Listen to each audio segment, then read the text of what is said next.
Welcome to EconTalk, part of the Library of Economics and Liberty. I'm your host, Russ Roberts of George Mason University and Stanford University's Hoover Institution. Our website is econtalk.org, where you can subscribe, find other episodes, comment on this podcast, and find links and other information related to today's conversation. Our email address is mail@econtalk.org. We'd love to hear from you.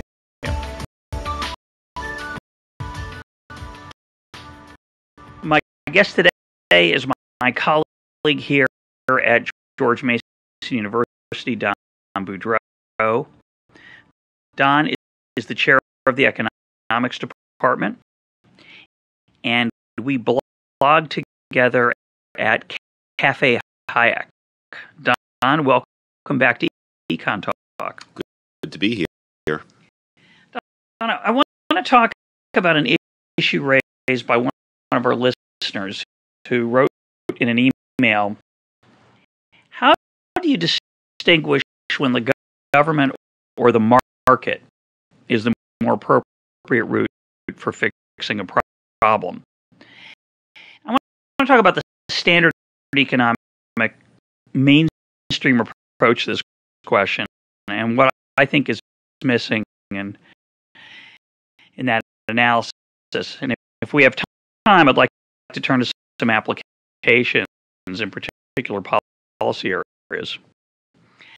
The standard mainstream answer to the question of what is appropriate for government and what's appropriate to the market usually is treated as one of looking for what's called market failure. So the standard view is that, well, as long as markets are competitive and people have information and there are no externalities, and we'll talk about what that is in a minute, then people pursuing their own self-interest, buyers and sellers, will produce an outcome that has a lot of attractive features. Adam Smith wrote about it in his Invisible Hand. The area of what's called welfare economics looks at the properties of the choices that people make under those situations. And the general consensus in economics is as long as there aren't some of these problems, externalities, what are called public goods, imperfect information, as long as there isn't monopoly, then everything's going to turn out fine. But of course, that leads to the conclusion that if any of those things do exist, if they're externalities, if they're public goods, if there's monopoly, if there's imperfect information, then things won't turn out fine, and government is necessary to improve the situation. And some conclude that that's what government does. That government fixes those things, basically. What's your reaction to that sort of mainstream view? Well, before actually giving my reaction, I want to give a prefatory point. Okay. It's called market failure. That's the common term that we economists and indeed others use. But regardless of whether you think they are real, regardless of these failures, whether or not you regardless of your prescriptions for how to attend to them, technically technically, they're not market failures. Technically, they are failures of the institutional arrangements to allow markets to work. If property rights in a particular product, let's say fish in the ocean, are either too difficult or costly to create or prevented from being created by the authorities, then obviously markets are not going to work to govern fish catches. Well, I want to stop you there. I want to make it clear. I want to make one of my many prefatory notes. I think there's going to be a lot of asides here and footnotes. When we say the market, I think what a lot of people have in mind is people being free. We talk about free markets. People are free to buy and sell, make profit, and we're usually talking. I think what most people have in mind when we say the market is commercial transactions. But when you and I use the term, and I think when a lot of economists use the term, we're really talking about decentralized voluntary decision making, uncoerced decisions. Some of those decisions are going to have nothing to do with within a framework of some sort of framework of property rights. Well, I want to come to that in a sec. So for example, we could talk about traffic. Mm-hmm. We could talk about the fishing issue you just talked about. When individuals go, if you go fishing and nobody owns the ocean and nobody owns individual fish, it's called a commons. You're free to fish and harvest that at your good fortune. There's an incentive to overfish it. Each individual will, when catching a fish that's relatively small, keep it, because rather than throwing it back, if you throw it back, the odds that you have the opportunity to catch it when it grows larger is relatively small. You keep every fish that you catch, in theory, would be the claim, and therefore the ocean gets overfished, the stock of fish gets too small, the average fish caught gets too small, where too small or too few fish means fewer or smaller than the fishermen, if they could act in concert in some fashion, would be able to achieve. So one argument would be, if we could create some property rights in fish, the incentives would be in place for people to act accordingly. Now, that doesn't mean there isn't a market before and after in both situations. There is, but it's not what I think most people think of as a market where buyers and sellers are interacting. When we talk about the market for fishing, we're not talking about the retail market. We're talking about people going into the ocean and fishing, even though that's not a a bought thing. So I just want to make that I hope clear. Yeah, and what I was referring to is the standard traditional examples of market failure, the fishing case, air pollution cases. Those are typically instances in which property rights of the kind that we find in ordinary commercial markets where there is no failure don't exist. And so it's to me a little bit problematic to call it a market failure when the foundations of what we recognize to be markets don't even exist. There isn't that the market is given an opportunity to work, and boy, it's failing. It's that the institutional structure required for markets to work, for whatever reason in a particular case, don't exist. And so I just want to issue that warning about the term market failure.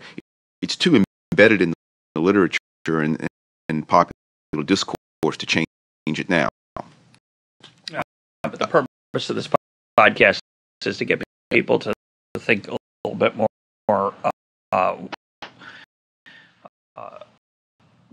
contrarian way about it, perhaps, if it's justified. So, yeah. Now to the original question,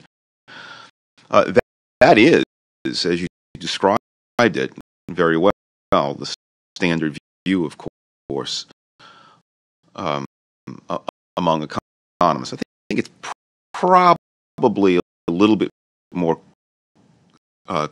questioned now. Economists are a little bit more skeptical of it now than they were 50 years ago. It reached its pinnacle, that view did, with the work of Francis Bator or Bader, I'm not sure how it's pronounced, in the 1950s, with his article, The Anatomy of Market Failure. And Paul Samuelson's work on public goods. In 1950s, it's right. And when Coase began writing, and then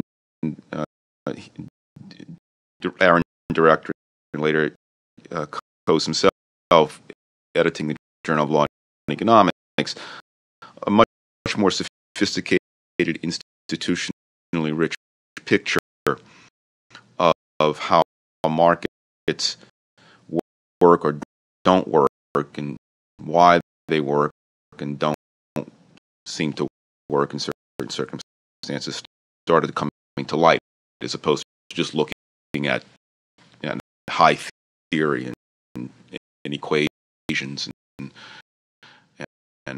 curves. But nevertheless, you go to the American Economic Association meeting in January, you pick any random economist of the thousands who are roaming around some big city hotel, and you ask that person, so what's the role of government? I mean, that's the answer they'll give. Fix market failure, provide public goods that would be underprovided by the private sector. Yeah, and by the way, market failure, and I'm not sure when this came in, market failure, as these economists then and now still traditionally use the term, includes not only things that most reasonable people would say, well, yes, problem. If there are no property rights in fish, and we know that people like to eat fish, but all the fishermen are overfishing the ocean, so that within a year or two the fish stocks will become extinct. Most people would regard that as a problem. They wouldn't say, "Oh no, that's working wonderfully."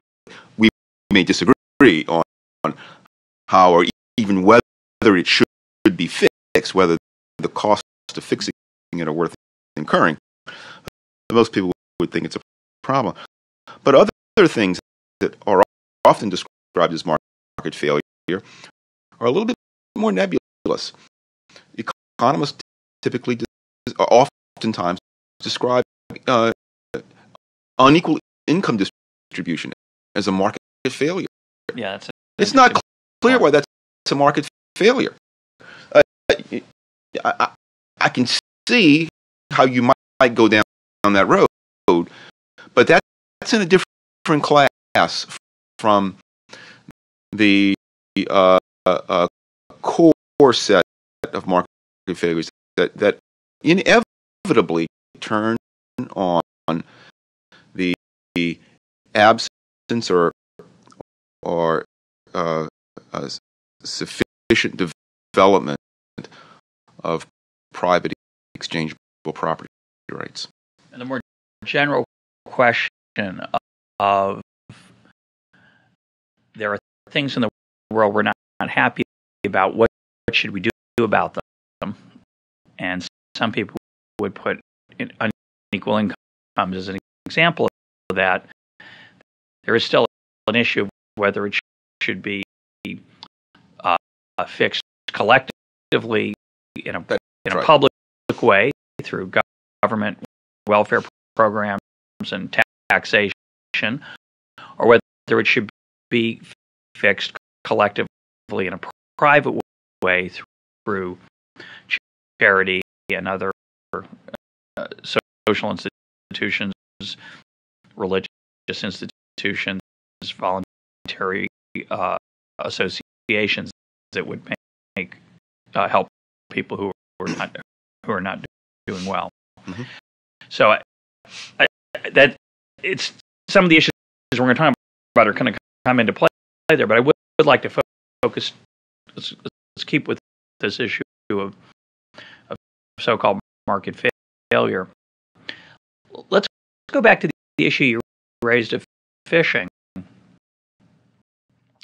We could think of a whole host of ways that we could improve the size of the fish catch, given that in the absence of property rights, increase the fish catch over time. We could improve both the size of the average fish that's caught and the ease of catching fish. Let me set it up a little bit more clearly. In the current world, in a world of so-called free market fishing, there's going to be an incentive to catch too many fish, and the stock of fish is going to be smaller than the fisherman would like, and the size of the average fish is going to be smaller than would be in their collective interest. So we probably, given those incentives, we're going to be unhappy with the outcome. The stock of cod in the Atlantic Ocean is small. Now there are many there's not as many cod as there used to be. They're smaller, and it's harder and harder to make a living catching fish, and that is the result of individuals pursuing their self-interest in the face of the institutions constitutional constraints that exist. Let's talk about the different ways you could solve that problem. That we could solve that problem, or we could choose among if we were king for a day. Way number one would be to say, let's do nothing. We'll just let the COD stock become smaller. It's, as you say, some people, well, that's unfortunate. We could do nothing. If we do nothing, there'll be an incentive to farm COD. Might work, might not work, but that's what has happened with many types of fish that have been overfished. Tuna are being farmed now in the Pacific Ocean. It's a weird thing, but they're being farmed. Trout are being farmed private freshwater farms of trout. So that's one way to solve the problem. One way is do nothing and let voluntary activity, profitable activity, arise as a way to cope with the fact that people still want to eat fish. The second way to solve the problem is to regulate it. Is to say, okay, command and control regulation. Command and control regulation. There's an incentive to overfish, so we're going to put limits on it. We're going to say you can only catch a certain number of fish. We're going to say you can only fish during these times. We're going to put a limit, a minimum, on the size of the fish you can keep. So you have to throw back those fish that are too small, even though it's in your own self-interest to keep them. We're going to force you to put them back. Challenge with that approach, of course, is you got to monitor, and you got to spend real resources monitoring it. It's one of the challenges. A third way to fix it would be to punish people who violate certain norms, like if you catch a fish that's too small, we catch you, we're going to fine you, which of course you'd have to do in that monitoring setting anyway. Another way to solve it would be to try to create some property rights. The solution that you mentioned. We're going to create certain areas of the ocean that you have dibs to, and people will compete. They'll buy and sell those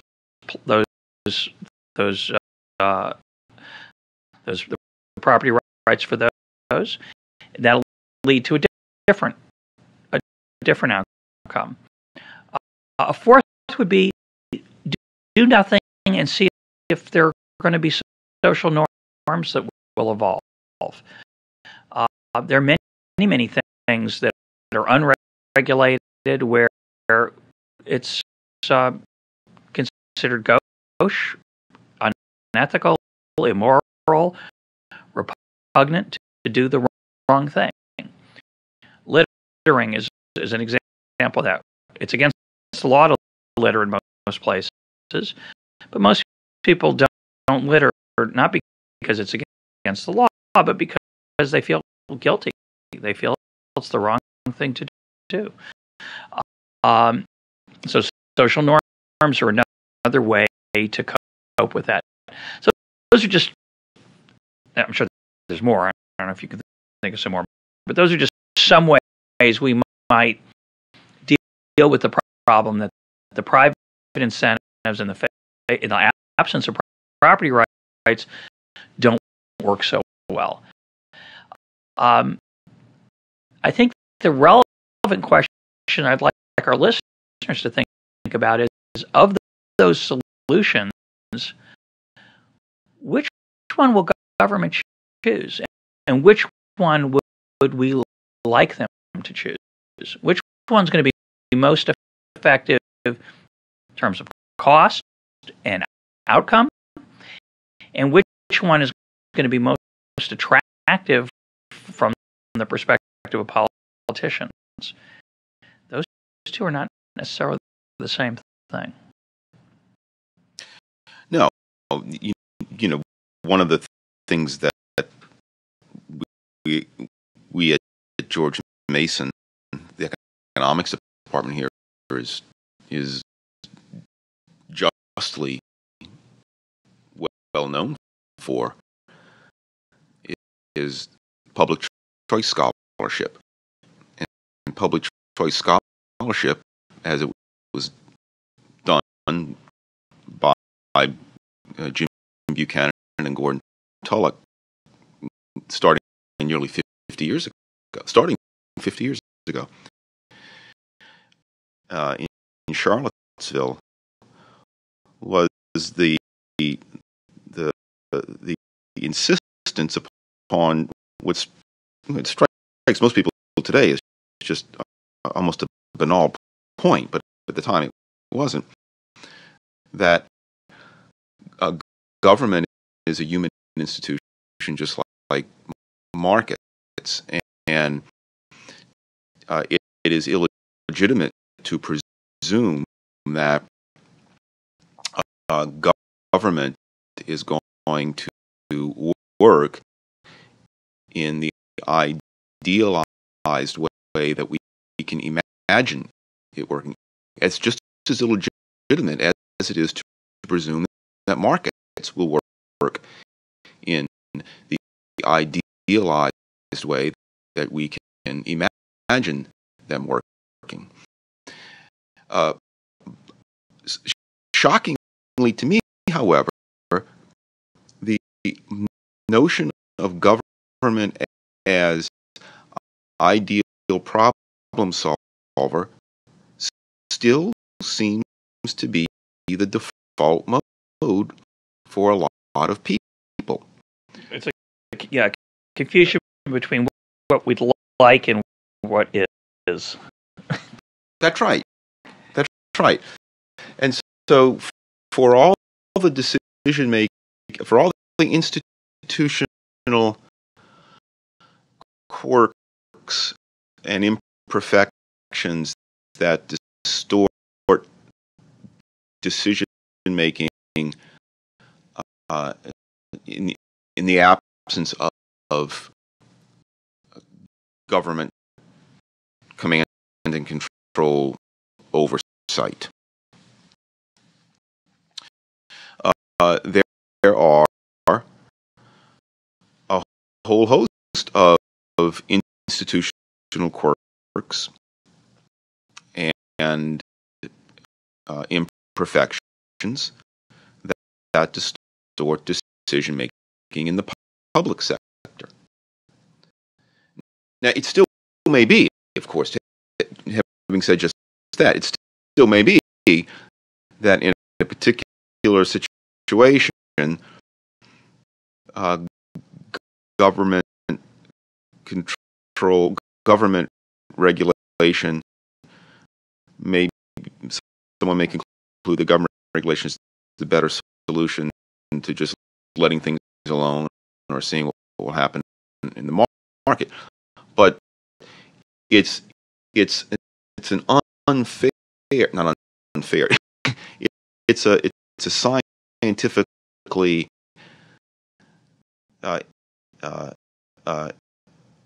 incorrect, scientifically mistaken approach to say that okay, this institution doesn't work very well. Therefore, this alternative institution is the way we have to go. that's just incorrect. Clarify that. Yeah. You making it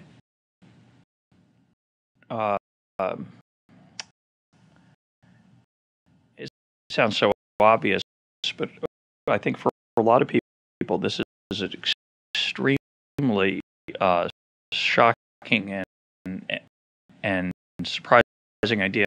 And I talk a lot to journalists, and when I put forward the idea, they're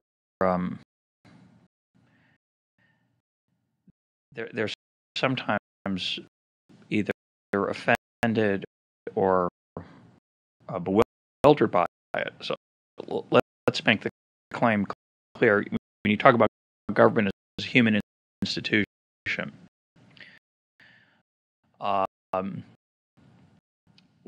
we like the idea that politicians will help us. We like the idea that, and they say they do. That's what they tell us. They tell us they're out to help us and they care about us. And yet we understand when we think about it for not very long that they're human beings. They're not saints. Mm-hmm. And maybe they're less saintly than the average person. I don't know, but I certainly wouldn't presume that they are more saintly. They often say that they're in public service as if it were sacrifice. That they're so caring about the body politic that they've gone into this area. That is what they would say, but the question is what they do say. Yeah. It is what they do say. The question is, what's the evidence for that? What is the evidence that government is going to do what we'd like it to do, or what politicians claim they're trying to do? So let me make the comparison stark. Sometimes those of us who like freedom get mocked because we always look at the world through rose-colored glasses, and the market will quote solve everything. What you're really saying is that it's equally it's no different to claim that the government will solve everything. And in particular, I think that's a more absurd, fantastical claim. Now, why is that? I do too, but make the case. Because when we say let the market handle it, when I say let the market handle it, that is really, in my view, a shorthand for saying the following, which, as you'll see, is a mouthful. Look, this is a real problem. I don't know. I'm now talking about a particular problem. I say let the market handle it. Again, what I'm really saying is this is a mouth. This is a giant problem. I have no idea what the best solution is. I doubt that anyone has any good idea what the best solution is. And so the best we can do is to let 1,000 flowers bloom. Let a bunch of people experiment with different alternatives on how to solve it. And who knows, someone or a couple of people with incredibly creative ideas that none of us could possibly think of on our own, or very, very few of us, they will present those ideas. And those ideas will come into play in competition with other ideas.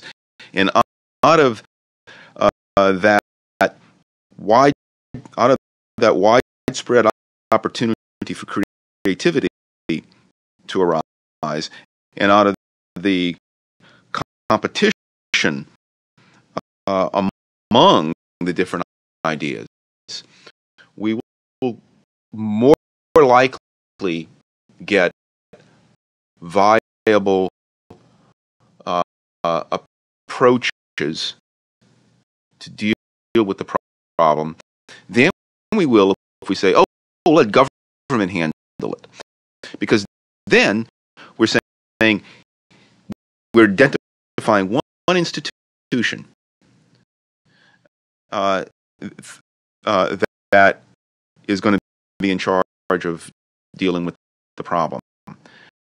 And if you have a very difficult problem, why would we expect that a single institution is going to solve it better than letting millions of free creative people put their minds to doing it? It's true, of course, the government can hire lots of experts. We're not talking about a single person in the government, typically, but nevertheless, it's a hierarchical organization, and any solution that any of the people at the bottom of the hierarchy will help to develop is going to be funneled up through one channel, and that's the solution we're going to try. Oh, sure, maybe it won't work, and we'll discover that a few months later. But here's another problem with government. When government gets going in a certain direction, it creates interest groups.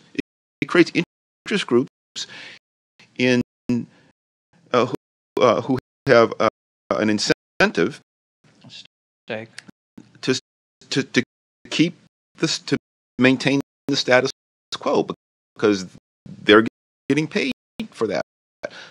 Sometimes we can reverse that, but that's not true in the market. We have something in the market we call bankruptcy or failure or losses, and the market has no incentive to maintain people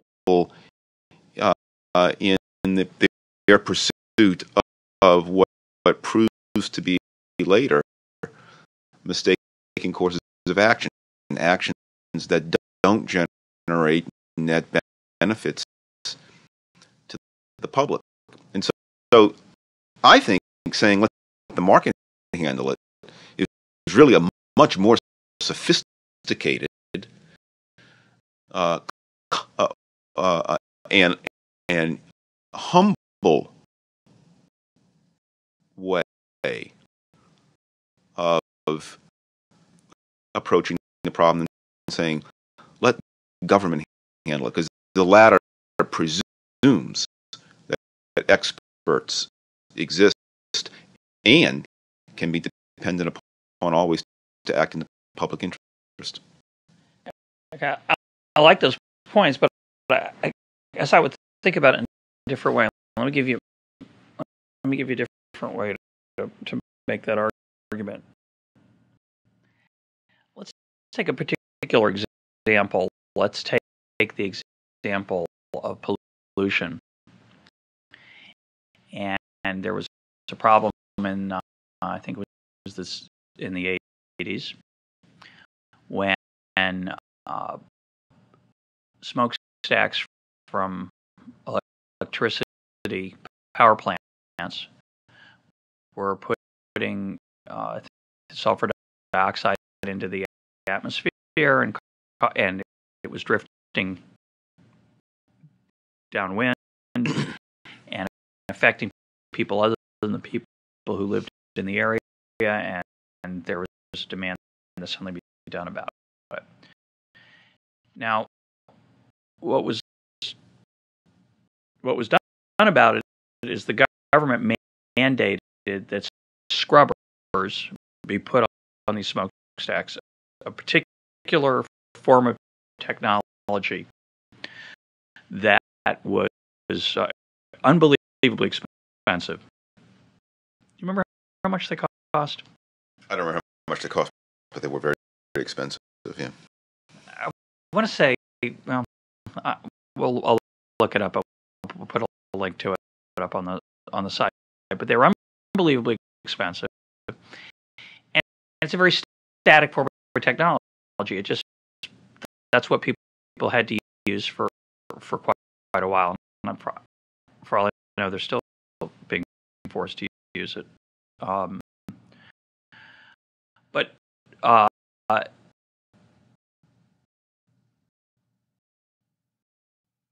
there was an alternative way to reduce the amount of sulfur dioxide. The alternative way, which would still involve government, and this is why I want to give a different slant on what you argued. Government could have said, for every pound of SO2 that you pump into the atmosphere, you have to pay a fine. And the more you pump out, the more you'll be fined. End of story.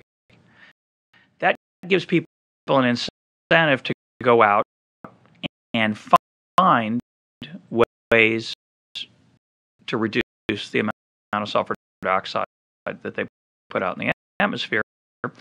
They might choose a scrubber. That might be the best technology, but there would then be an incentive for new technologies that would be profitable if you could do it more cheaply. Now both of those are government solutions. So the government solution doesn't have to be a one-size fits all expert. One person decides it and loses some of the incentives of the market. Now, the scrubber fine choice, people frame as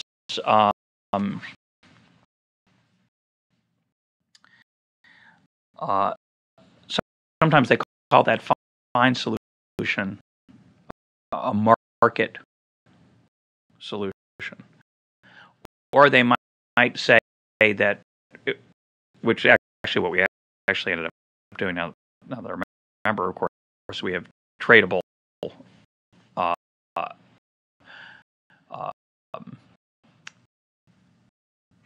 emission rights. Tradable emission rights. You're given the right to produce a certain amount of SO2. If you can produce less, you can sell it. That right that you don't need anymore, and that's an incentive that produces an incentive for people to reduce the amount of pollution. Now, those are called market-based or market solutions. They're not really, in my definition, they're government attempts to use the incentives of markets to get to a better outcome than they otherwise would. But they're much more. They're not markets. However, they are much more attractive to me than the command and control top-down choice of technology of saying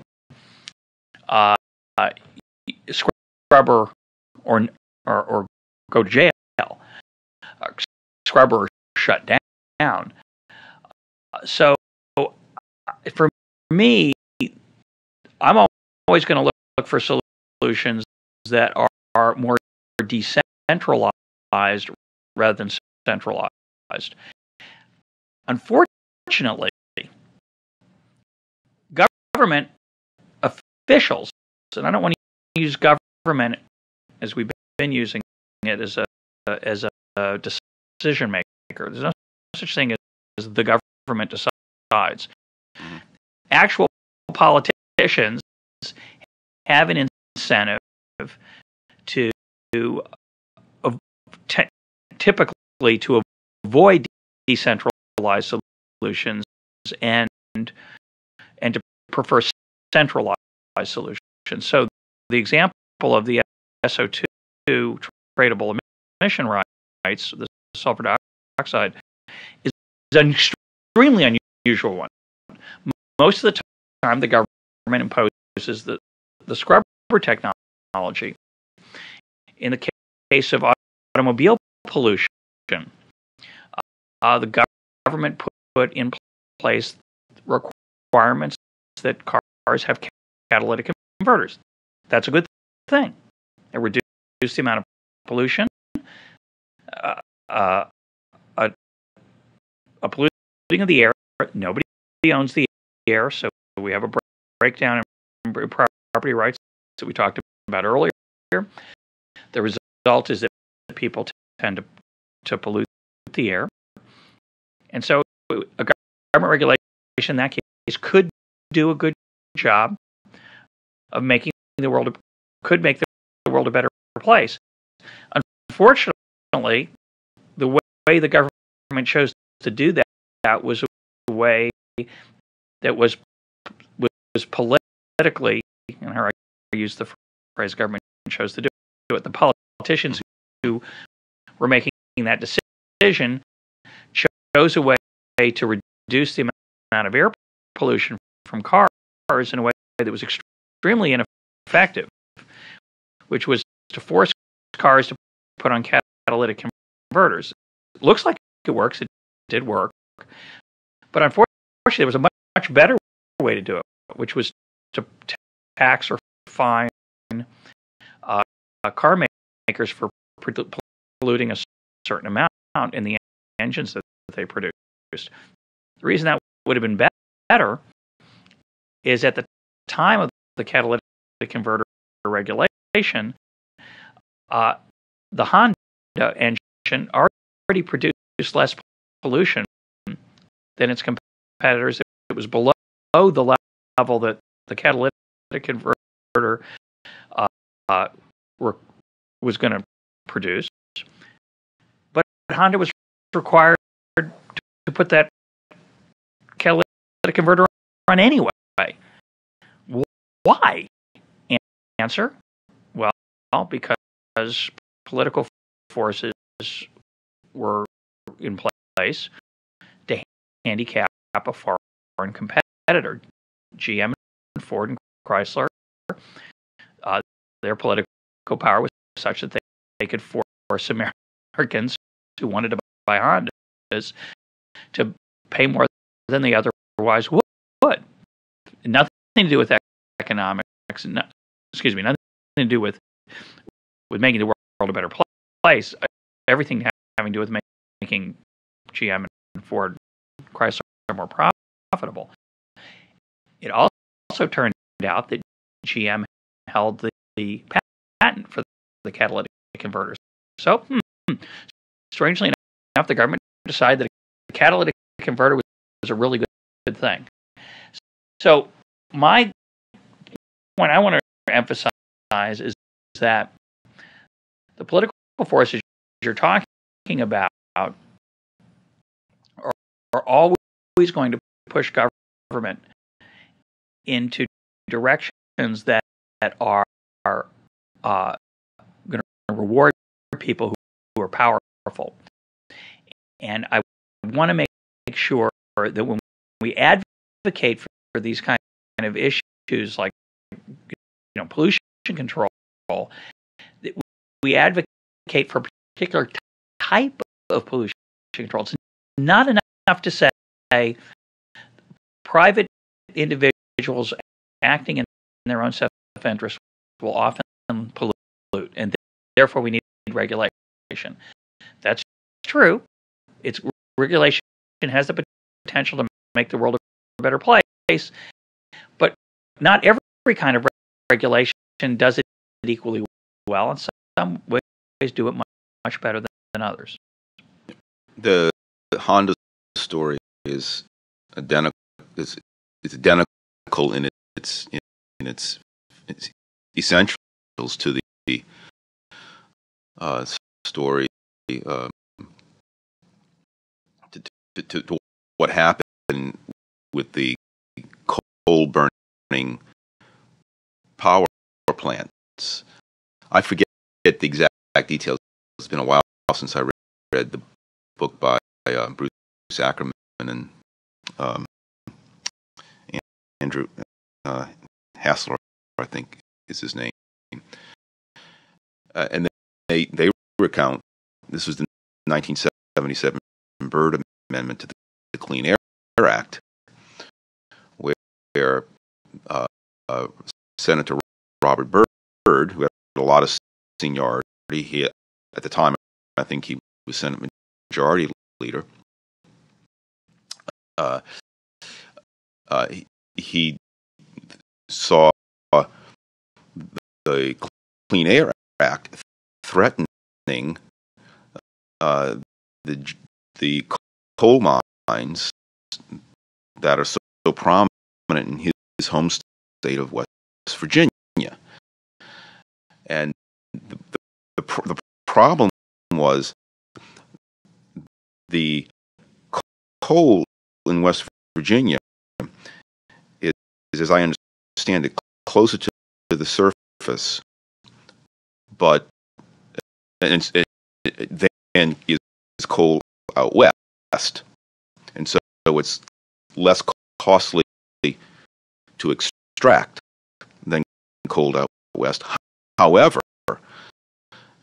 it's very high in sulfur content. Dirtier.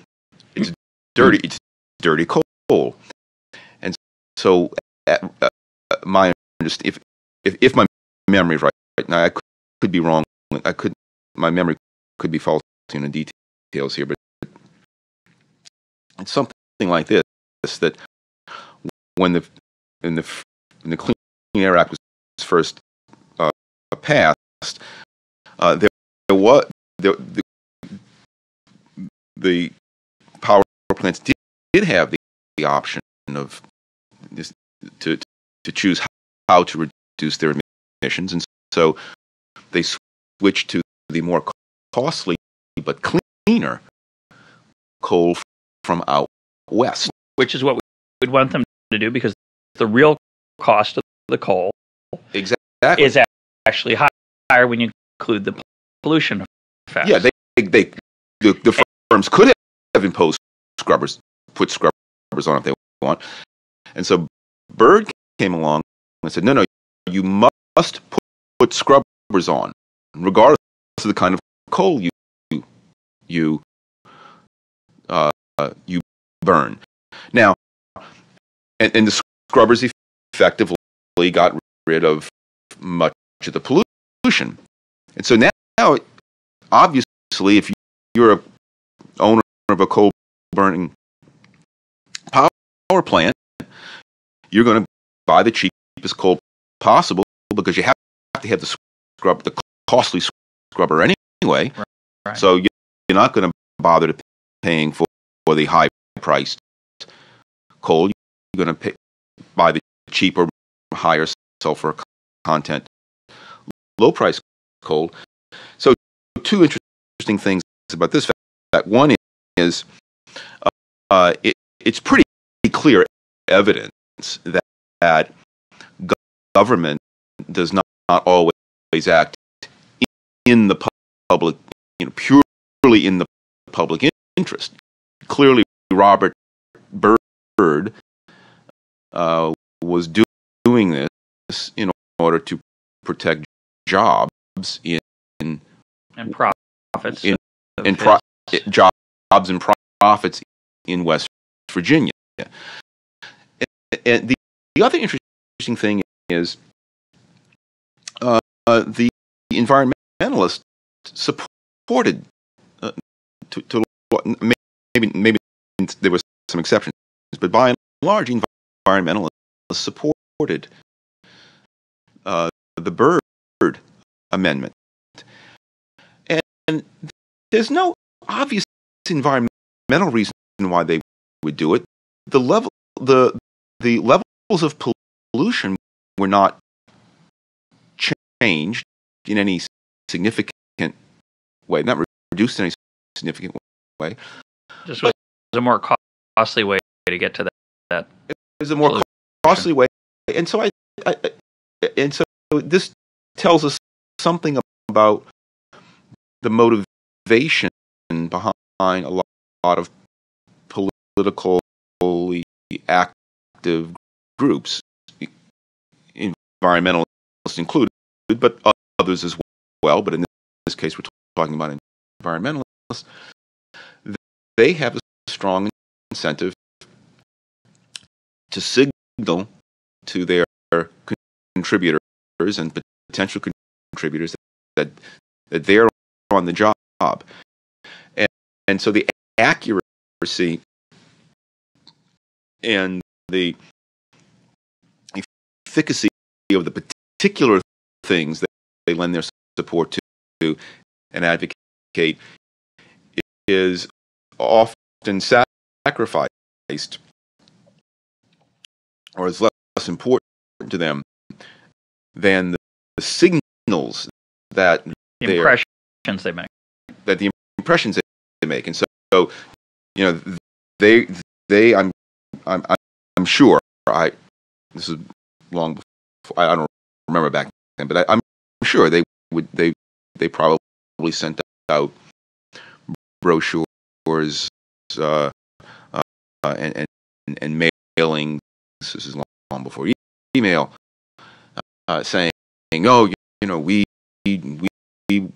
we help petition for the legislation that resulted in the requirement that coal burning power plants use scrubbers, and that makes the typical donor doesn't follow these debates in any great detail.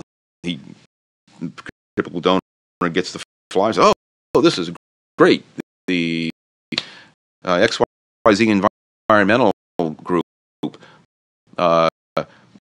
use their contributions to push for scrubbers. It's wonderful.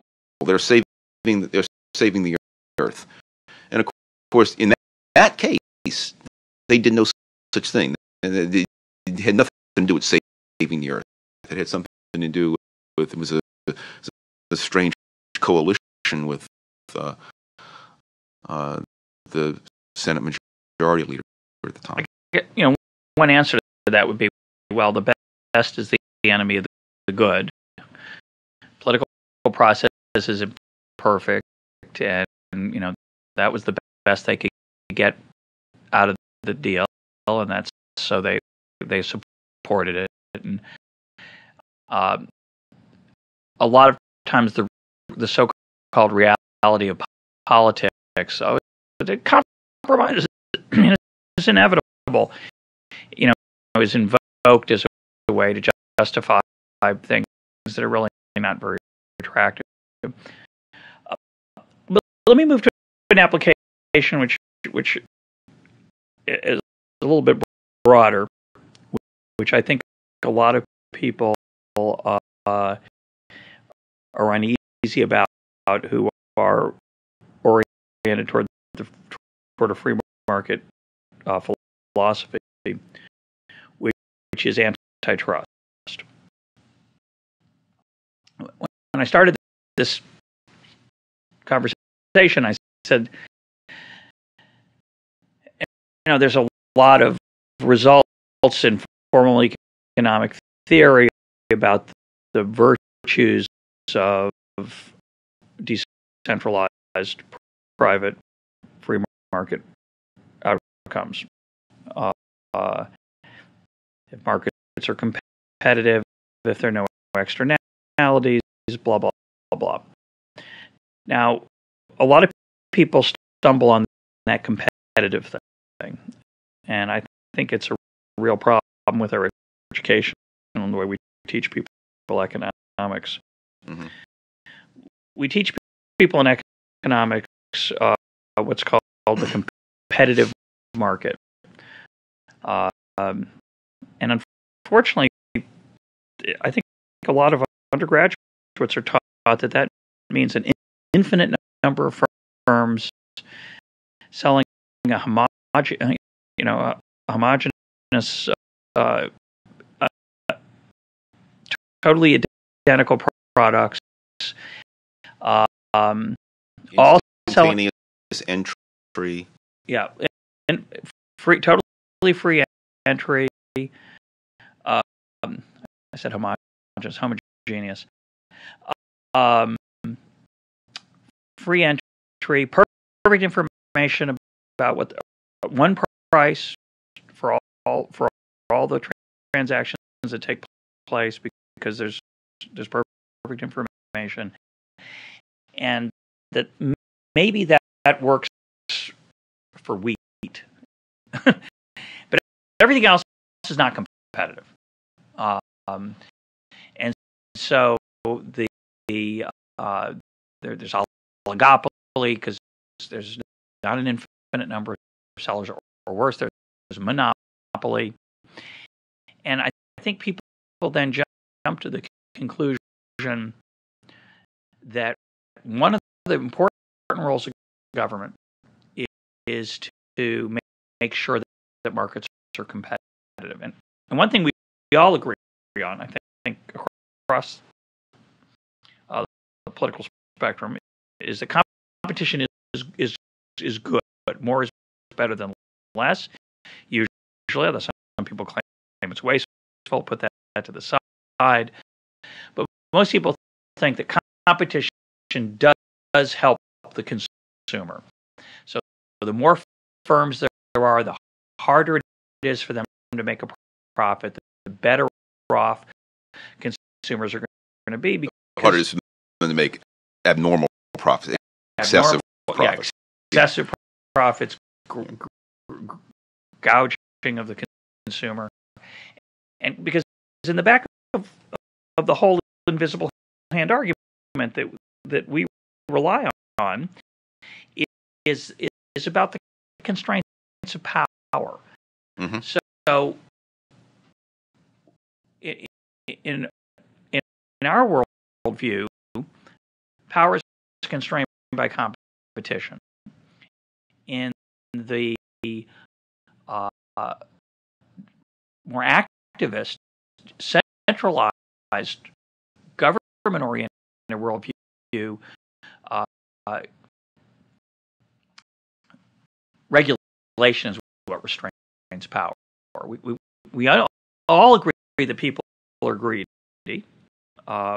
We all agree that people out there are trying to pursue their self-interest. Adam Smith and others' insights and Hayek is that, well, in pursuing their self-interest, constrained by competition. That's the key point. Constrained by competition. Yes, they'd like to make a lot of profit, but constrained by competition, they have to serve the customer, the entrepreneur, the capitalist, the supplier has to serve the customer because of competition.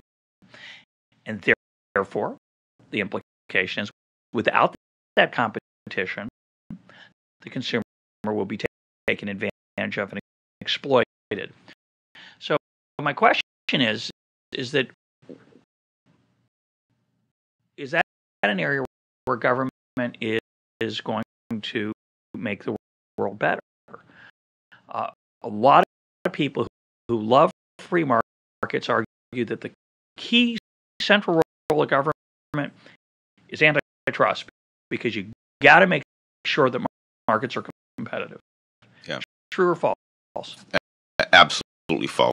Although I understand that even most economists today disagree, because most economists, I think, don't stop to think seriously about what antitrust really is, and they don't, frankly, as you alluded to, they take their language and their models a bit too seriously. Just because an industry does not have an infinite number of firms does not mean that industry is monopolized, which is or has monopoly power, which, as you know, that's the common language. Here's an instance where knowledge of history is very useful.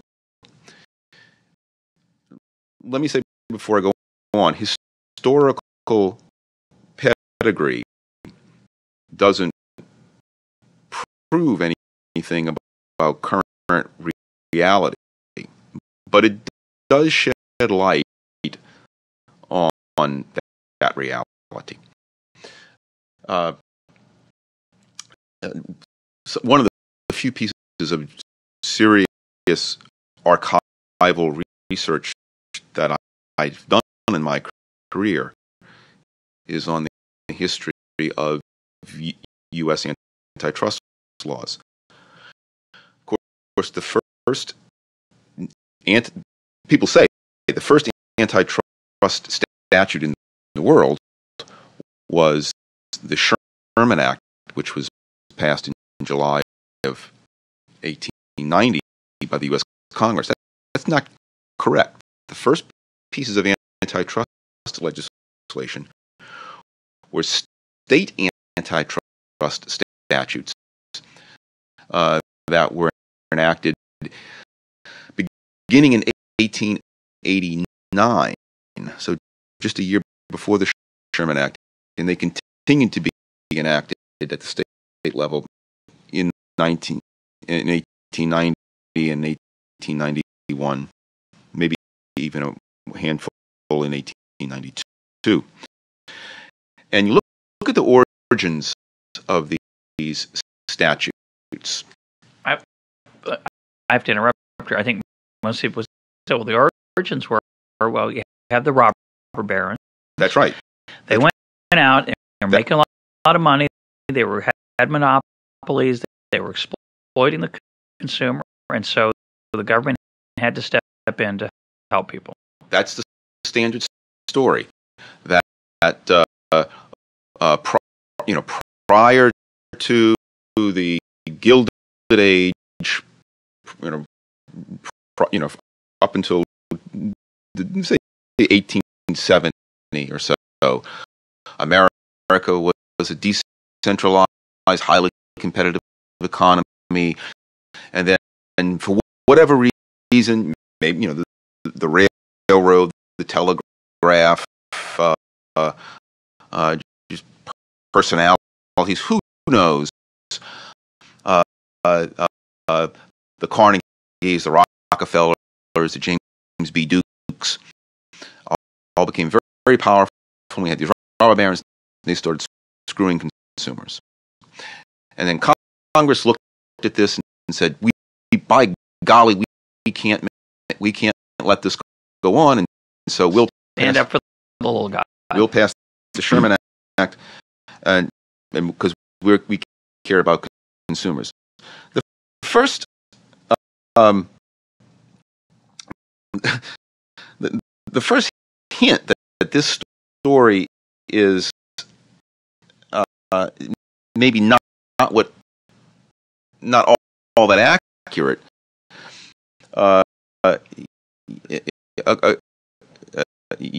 You get the first hint when you realize that Senator John Sherman himself was the sponsor in the Senate, the chief sponsor in the Senate for the McKinley tariff, which was passed in October of 1890, just 3 months after the Sherman Act, which at the time was the largest tariff increase in U.S.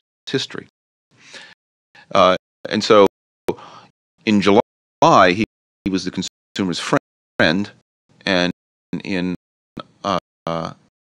October, he was the consumer's enemy because he was enacting a tariff. Again, the economist thing of the Sherman Act is this economically pristine piece of legislation. Now, economists also understand that tariffs are a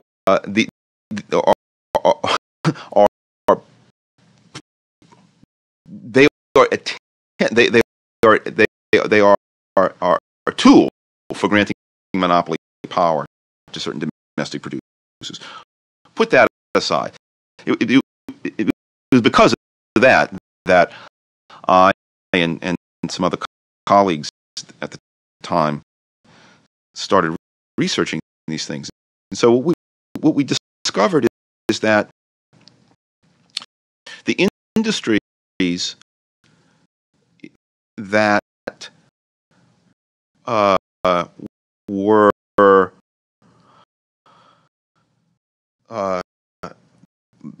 singled out in the press and in congressional debate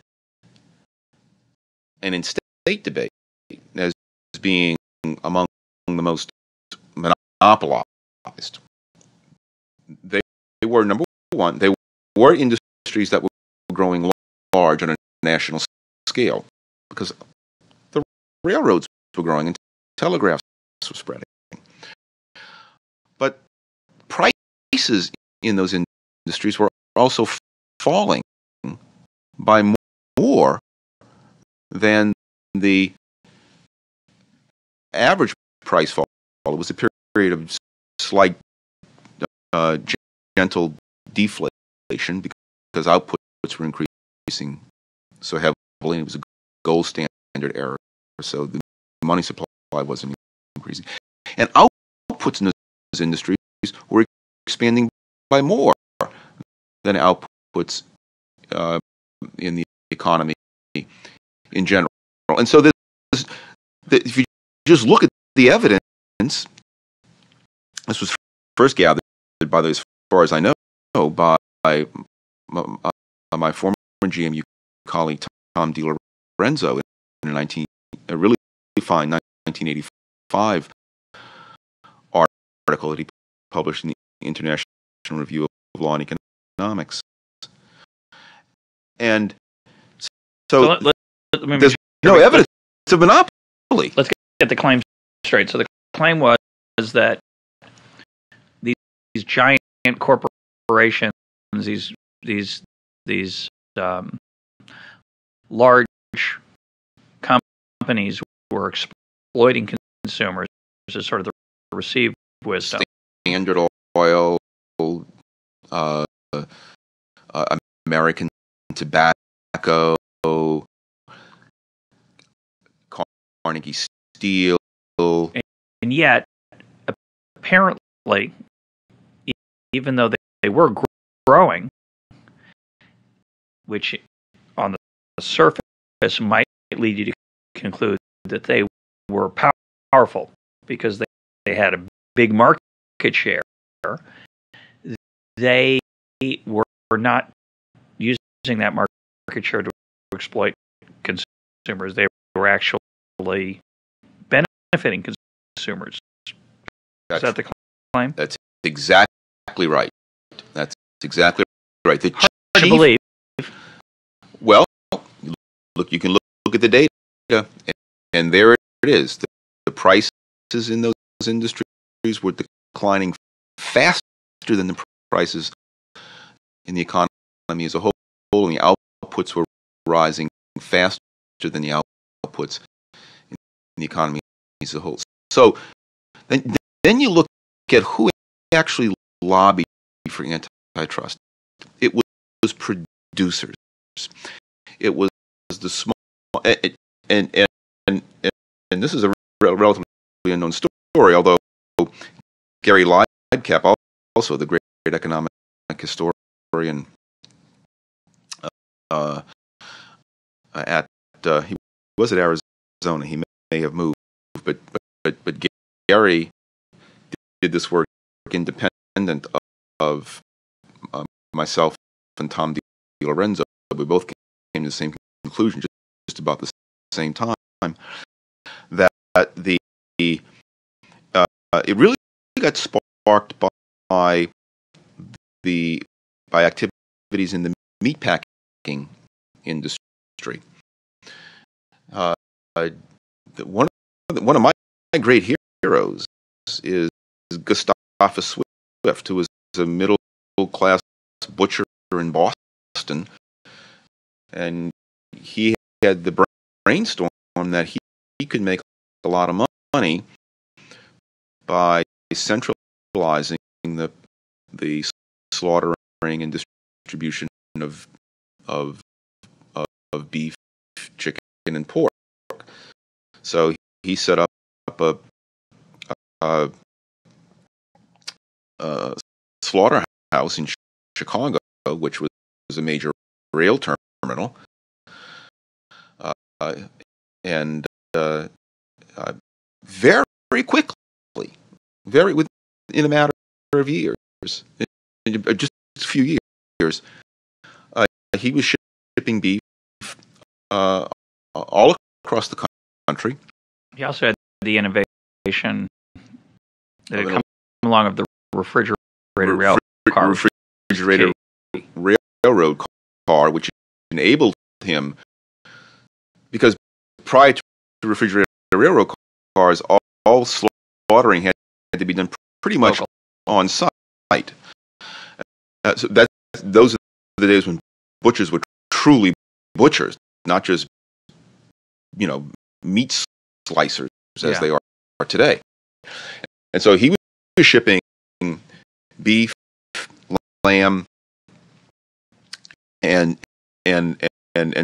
pork all across the country, and the prices of beef from 1879, when he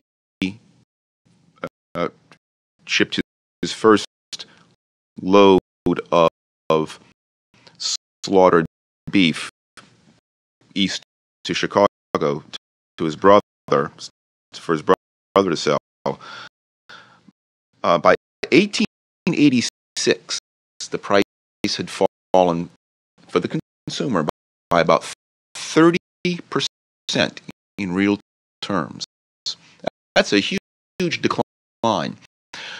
The butchers and the independent cattlemen, who before had very secure, very predictable markets for the local economies, they were undercut by these meat packers. And because Swift's firm was so profitable, he quickly had other major competitors in meat packing, and that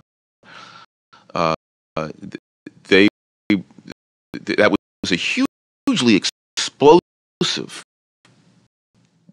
industry in the 1880s, and it's that industry, I'm convinced, and the reaction to that industry that sparked antitrust. Antitrust emerged in the United States not because prices were rising and outputs were falling, which is a standard story economists believe, but because the economy was becoming so competitive, so much more dynamic, and the old line producers who were suffering because of this dynamism, they complained, and they got the ear first of the state legislatures and then of Congress to try to halt this competition. And antitrust was an attempt to halt that competition. How about in modern times? Does antitrust do a good job? Does it produce more good than harm? Obviously, going back to our earlier themes that we talked about at the beginning of this podcast, political forces are going to make actual antitrust policy different than what economists might imagine in formal models or in our dreams. So political forces are always going to intervene. Is there any? Do we have any more? Is there anything more attractive to say about modern antitrust? The best thing we can say about modern antitrust is that since about the mid-1970s, it's gotten better than it was before. This, by the way, I think represents a real case of the triumph of scholarship and ideas. There's no question that rare cases that the federal, because it's channeled through the federal judiciary. The federal judiciary did become influenced by the scholarship on antitrust that began emerging chiefly at the University of Chicago in the 1950s. And that scholarship showed overwhelmingly that much of what was the economists and lawyers thought of as anti-competitive behavior was either innocuous or pro-competitive. And so antitrust is not as bad today as it was up until say 1974 or 75. But I don't see that it's the best I can say about it is that it's innocuous. It doesn't do any good. Well, when you look but I would like someone who supports antitrust, and there's still a lot of people out there. Judge Richard Posner, although he's been a great scholar in showing how it's been misapplied. Robert Bork, the same. I would like these antitrust proponents to show me evidence of predatory pricing actually working to hurt consumers, of mergers actually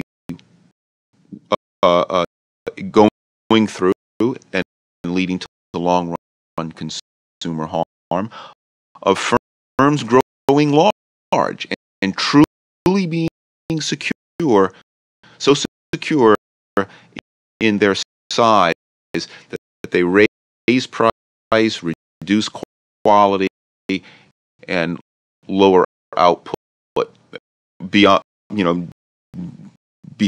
what it would otherwise be in ways that hurt consumers. I would like antitrust proponents to show me examples of tying behavior or other types of so-called exclusionary behavior that led to actual consumer harm. The evidence just isn't there. How about collusion? I don't think there's much evidence even that collusion. Certainly, as Adam Smith Against the law. It's the law for a long time. Well, it's been against the law since 1890. In the common law, collusion was not illegal. Collusion was unenforceable. What we mean by collusion is say, competitors getting together to agree on a high price so that they wouldn't compete. Right. And seems like a pretty bad thing. It does, but then what a lot of what seems like a pretty bad thing in markets turn out to be not so bad and actually helpful. George Bittlingmayer, an economist whom I respect a lot, he may have been a student of with you at Chicago. George wrote under Lester Telser, and he's done not only theoretical work, he's done empirical work showing how collusion under certain plausible circumstances that actually occur, not just possibilities. Plausible circumstances that actually occur can actually help consumers over the long run. This is not the place to get into that. Let's use an example. There is different example. Evidence. I want to use a different example, yeah. And I want to get at some of the intuition of why some of these things that I think everybody thinks, oh, those are horrible, might be good. In particular, I think this issue of pricing when firms are large is what people really care about and worry about. What people worry about and what the FTC and the Justice Department used to worry about obsessively, and still I think worry about a lot, is if your market share grows sufficiently large, where sufficiently large is impossible to define, but is what they're focusing on. If it gets sufficiently large, you have enough control over the price that you can take advantage of people and make unusual profits. Now, I think everybody understands this worry. We teach it in textbooks as if it's a fact that suddenly you have market power and you can exploit consumers. And I want to talk a little bit about why that worry might be misplaced, and to put it in a little bit of perspective, I want to mention that next week's guest, plan at least scheduled, is Thomas McCraw, who's the author of a new biography of Schumpeter. And Schumpeter, I think, is the economist that I would identify as being most aware of the dynamic nature of the economy and the difficulty of modeling it in a formal way that captures some of the dynamism that he was interested in, and that I think is important. So on the surface, you can see why growing large, getting market share would be dangerous to consumers. And yet, you just said a minute ago that you would be tolerant. You implied. I'm sure you. Correct me if I'm wrong. That a merger should be ignored. Government should, if two companies want to get together, if there used to be four competitors and two companies want to get together, one wants to buy another, so there's going to be three, the government should let that happen. If it means there's going to be two, they should let that happen. It means it's going to be one, and they should let that happen. They should let that happen. So most people would say, "You're crazy. How can we stand by and let competitors be destroyed? We know that competition is good, and yet you would do nothing to stop the elimination of competition in a market. And isn't that going to lead to inevitably to consumer harm?" Competition is and ought to be thought of as a process. There are obviously lots of things we can do today to make our lives better today than they would otherwise be, but come at the cost of long-term harm.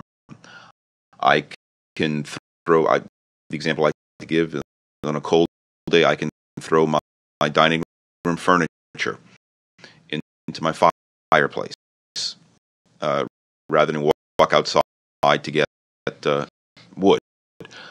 I would be made better that night, right?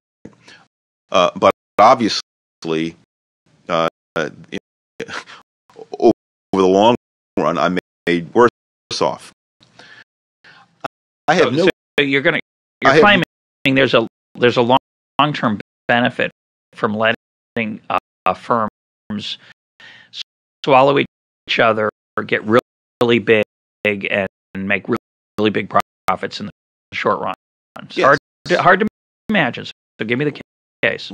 Well, firms, if the merger does really generate high profits, capital is greedy, and capital is fast. So if a firm truly is making, if a merged firm truly starts making above normal or excessive profits, you can bet other entrepreneurs, other firms are going to compete for those. Now, they can compete for them by producing the same product.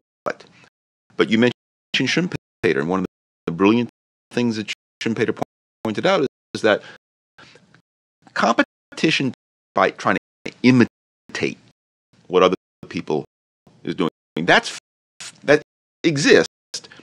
It's not the most important form of competition. The real form of competition comes through innovation, trying to do something different. Creating an iPod to replace the CD. Yeah. And it's that, and so the more the higher the profits are today for a particular industry, the greater the lure for innovators to come in and to attack that. We have overwhelming evidence over the course of the past 200 years that this kind of competition is real, and that it works, and that it seldom fails. It's very, very active, except when it's stomped on by state interference. Schumpeter himself said, and Schumpeter, although he was a market-oriented guy, Schumpeter was hardly a radical libertarian.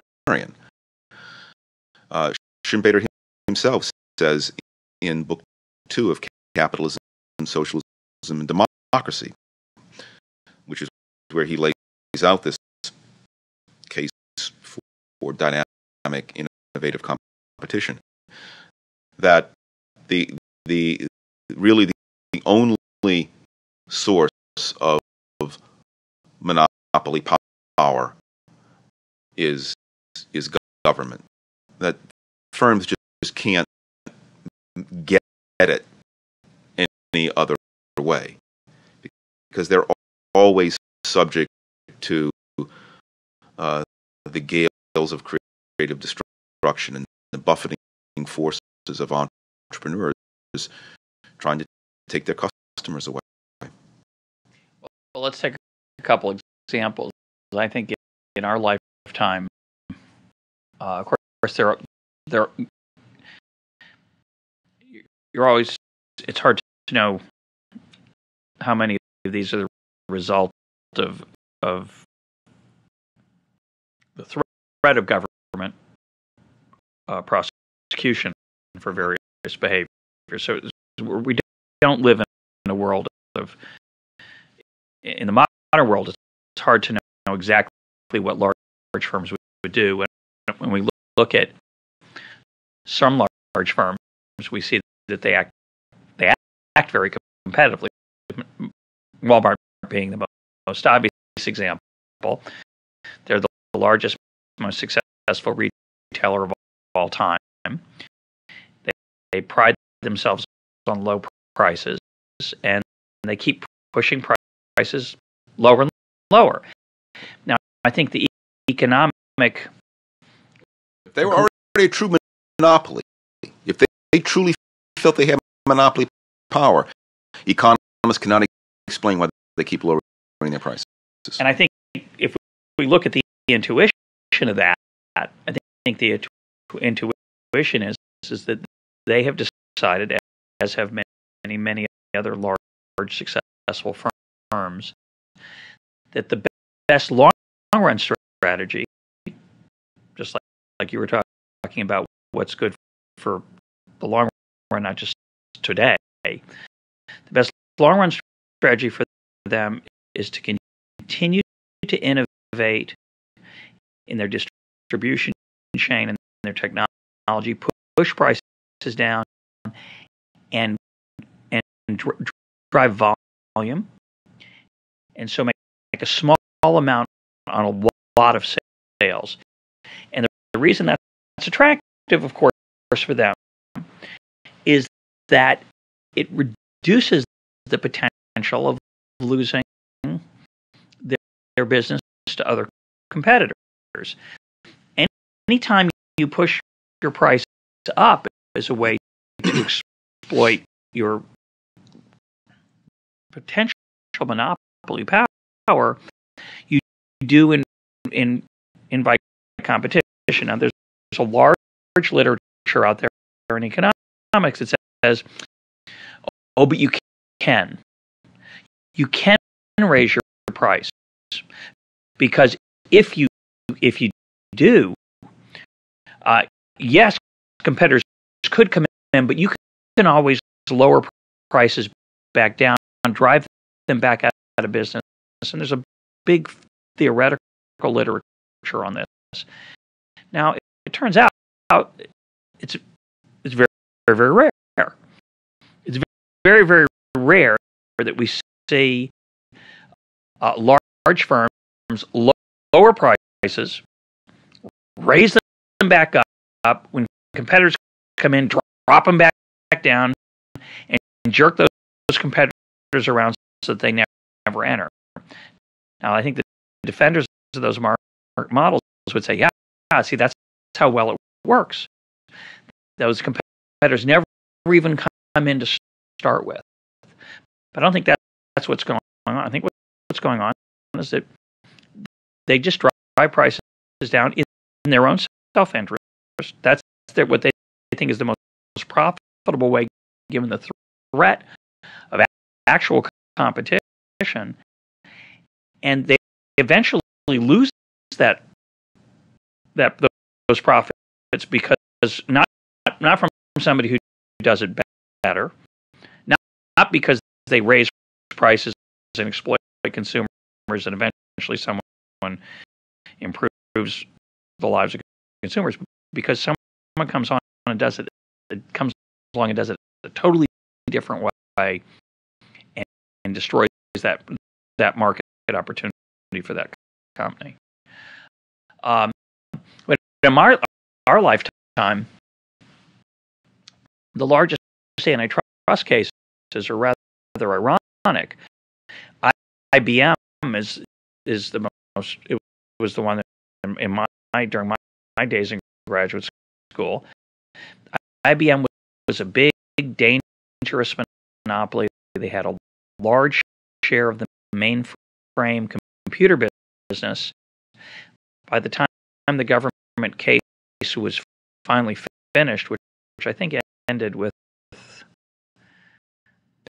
not much, kind of just petered away and nothing really withered.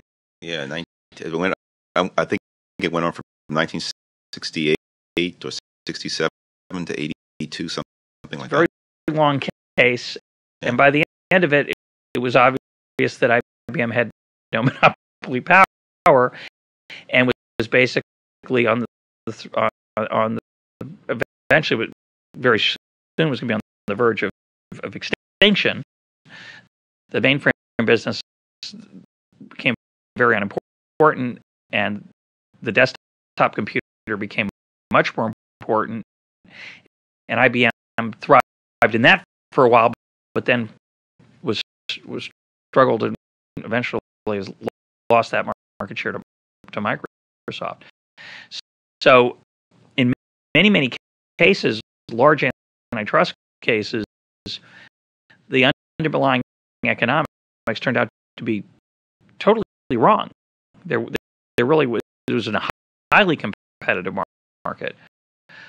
Do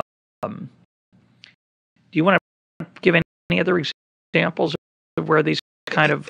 Here's a very recent example. The Microsoft case, of course, which was brought in 1998, and I can't remember when it was finished. I mean, they're still under a consent decree. It's still going in Europe too. But but one of the claims in the Microsoft case was that, well, Microsoft has such large market share and so dominant in the operating system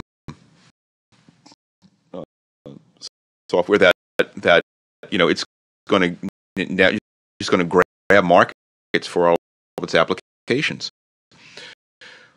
Well, Firefox, I think now, is the dominant web browser, or it's certainly gained a huge amount of market share just in the past few years. Firefox is not a Microsoft product, and so if the theory that motivated the government's case against Microsoft were valid, that Microsoft had this huge case, then Firefox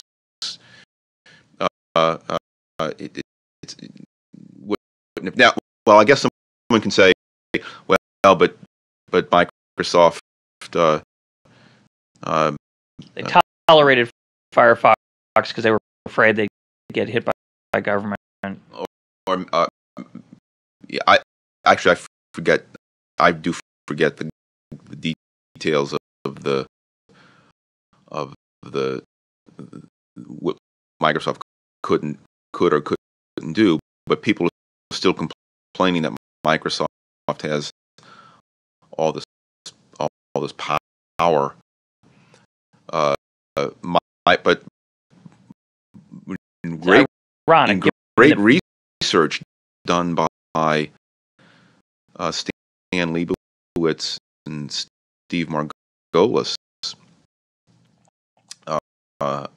on Microsoft up to the to about 2000, the time when the trial was in full heat. They showed overwhelmingly with data that Microsoft kept pushing its prices down, kept pushing its quality up. Well, again, if Microsoft truly had monopoly power, why would it have done that? It would have exploited its monopoly power. Or the people who were afraid of Microsoft's monopoly, do they also argue that Bill Gates is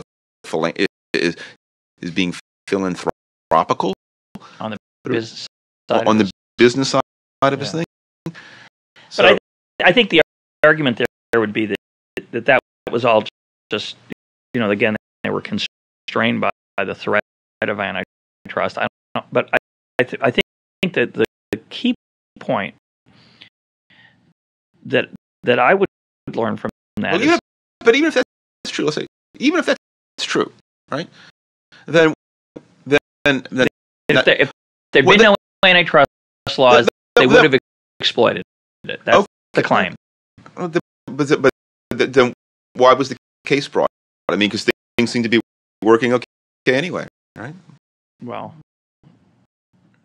you could argue that was necessary to scare off other bad folks. But I think the interesting case, I like that.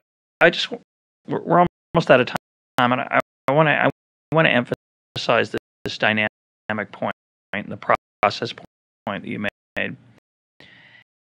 At any point in time, there's a firm. It's usually the scary firm. Sometimes it's Walmart. Now it was Microsoft for a while, and people have a lot of complaints about Microsoft, about the dullness of its software, its ineffectiveness, and you and I, ironically, are both Apple users and happy Apple users. So I always thought it was strange. You'll say they have a monopoly, free to use whatever you want. There is a competitor out there, and the other competitors that have grown up in the face of Microsoft's so-called monopoly power aren't really Apple, but open source, which is greatly reduced the any monopoly power they would have on their software, and equally importantly, Google is now, to my mind, the most dynamic player in the technology and computer world, and now people are saying, Google's too powerful. Yeah. And at any point in time, people are afraid of whatever's out there. They don't seem able to look to the past, as you've emphasized, and see that whenever there was a situation where people thought there was a firm that was sort of in charge, that could manipulate consumers or take advantage of people, that whether it was their actual manipulation or not, competitors came along. They weren't often in the same field. It is hard to enter that field. They came along and they found a new way to do this activity. And every time we get to that situation where there's that large firm, people say, well, this time is different. Nothing can stop them. People say this about Walmart all the time. They're just going to get bigger and bigger. No, they're not. I have that's what it looked like when A&P was dominating the grocery market. Everybody said A&P, which some of our listeners have never heard of, never shopped in. The Atlantic and Pacific Tea Company, which was the largest grocery chain for a while, people said they were unstoppable. Nothing could prevent them from dominating the food business. Food's a necessity, and yet that changed. It's so hard for people to imagine that the possibility that things can be different. You and I are old enough to remember the as late as the 1970s, when there was serious talk among some economists, by the way, of the need to break up the big four automakers. Yeah. Because they were just too powerful, and they were hurting consumers, and no one can compete with them. Can't enter. I mean, how could you start a car company? How could you start a whole new car company?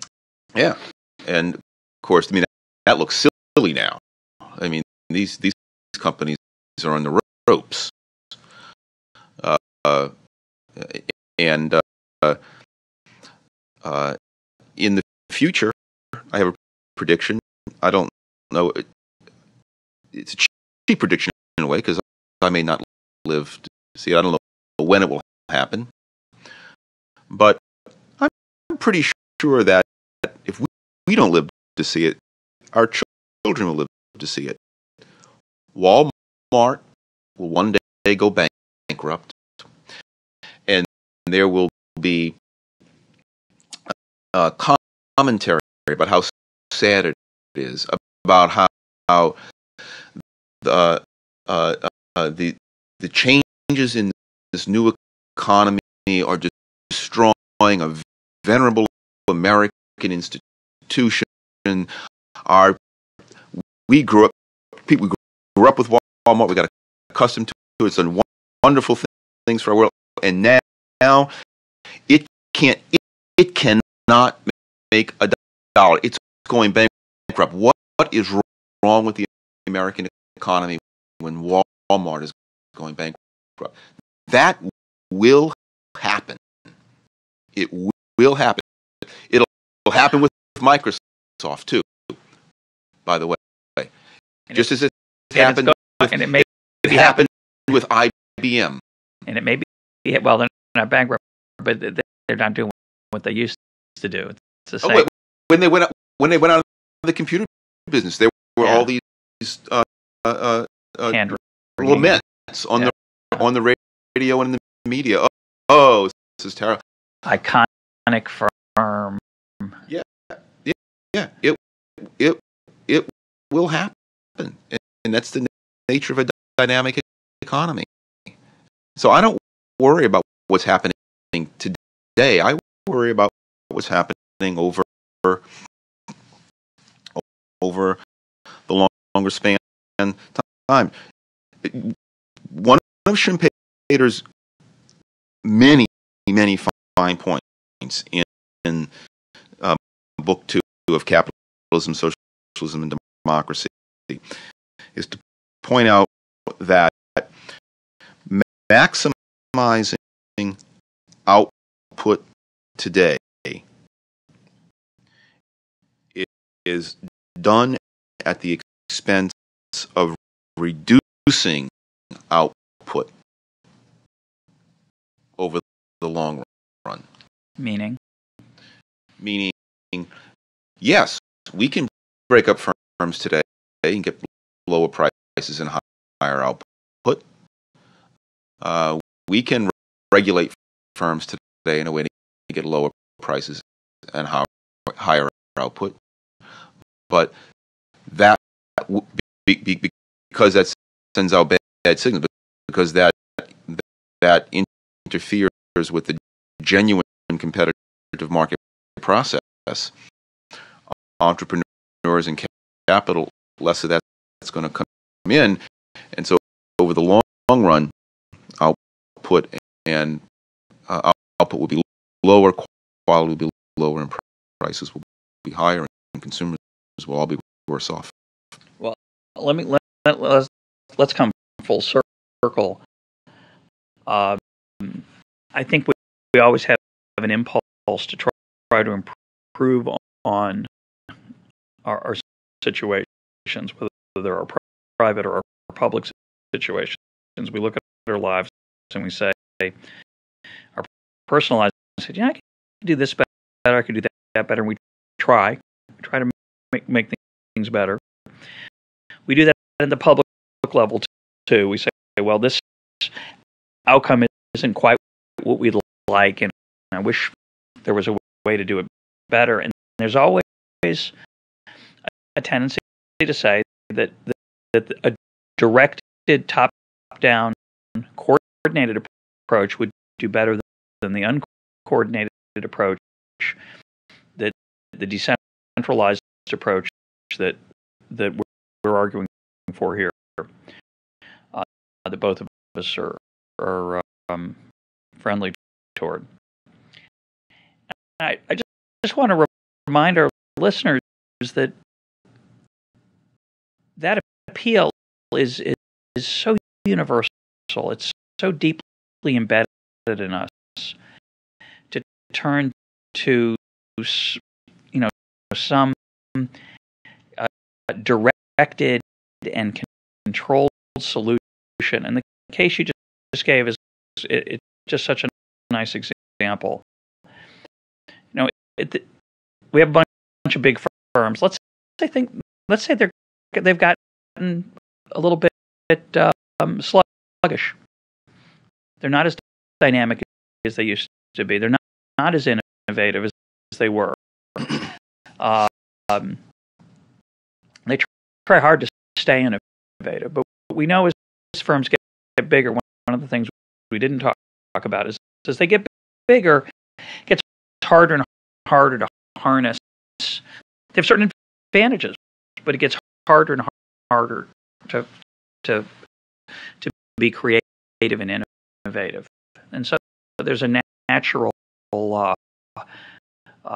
sclerosis that takes place as firms get large that works against their long run health, which is good because it creates the opportunity for competition. But when we look at the world at a point in time, we say, look, we could do better than this. Let's break these companies up. Let's decide how they might work better if they were smaller, or they'll be more nimble. There's always a tendency to want to do that. And that tendency is, again, very natural. But that tendency filtered through the political process is always going to favor the powerful at the expense of the less powerful. It's always going to favor the organized at the expense of the less organized. It's always going to favor the competitors in the business world rather than the consumers. So what we don't want, I think, is to yield to that temptation and say, yeah, we could do it better. Because when we see in practice what actually happens, as you point out, it's not driven by the consumer self-interest, which seems like the ideal. The Microsoft case, for example, wasn't brought by angry consumers. It was brought by competitors of Microsoft that were losing market share to them. And that is consistently the case with antitrust. So I think we always want to keep in the back of our mind that even when we think things are not going as well as they might, attempts to fix it are going to be filtered through those incentives in the political process. And the lack of knowledge. Even if, which you can't do, but even if you got rid of all the perverse political incentives, even if we had pure public servant, pure spirited public servants, how can they know what is the best size of the industry? And then once they break an industry up, given that there's now this institution in place for governing from atop the size of an industry and the business practices of the industry, entrepreneurial experimentation is thwarted, if not completely eliminated, and the kind of knowledge revealed and discovered and revealed over time by experiments and competition in a decentralized market process is dampened. We're going to continue this discussion with Thomas McCraw next week, I suspect, when we talk about Schumpeter. I also want to encourage my listeners to suggest people I might interview on the other side of this issue who are, and I'm sure Don can come up with some for me later. I'll try to get some who are adamantly in favor of antitrust and see its virtues, so that we can keep the dialogue going. My guest today has been Don Boudreaux, chair of the economics department at George Mason University and co-host with me of the blog Cafe Hayek. Don, thanks for joining us. Thanks, Russ.